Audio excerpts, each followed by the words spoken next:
श्री स्वामी समर्थ. स्वामींनी एका नागाला मुक्ती दिली ही घटना वाऱ्यासारखी पसरली.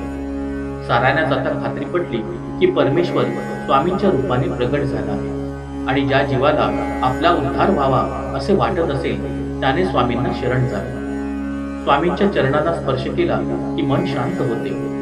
शरीरात वास्तव्य करून असलेल्या सर्व व्याधी संपुष्टात येतात आणि उर्वरित आयुष्य सुखाचे जाते याची परिसरातल्या सर्वांना खात्री पटत चालली होती. नारायण सरोवराच्या मध्यावर पाण्यावर आसन मांडी घालून बसणारा समर्थ योगी पुरुष डोळ्यांनी पाहावा म्हणून लोकांच्या झुंडी नारायण सरोवरापाशी जमा होऊन आले. ज्या महंताने स्वामींना सरोवरात शिरताना अडवले होते तोच आता स्वामींचा परमभक्त झाला होता. त्याच्या हाताला कुष्ठरोग झाला होता. स्वामींची त्याच्यावर कृपा झाली आणि त्यांनी केवळ कृपा कटाक्ष टाकला तेव्हा तो कुष्ठरोग 8 दिवसात बरा झाला. इतकेच नव्हे तर त्या महंताला स्वामींनी आयुष्यातला विशुद्ध आनंद मिळवून दिला. लोकांची सेवा कर, दीनदुबळ्यांची मनपूर्वक सेवा कर हा उपदेश त्याला केला. पैशाच्या मोहापासून दूर राहण्याचा सल्ला दिला.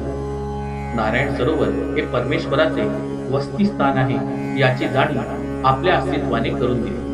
अनेक लोकांच्या शारीरिक व्याधी स्वामींनी केवळ आपल्या हस्तस्पर्शाने बरे केले.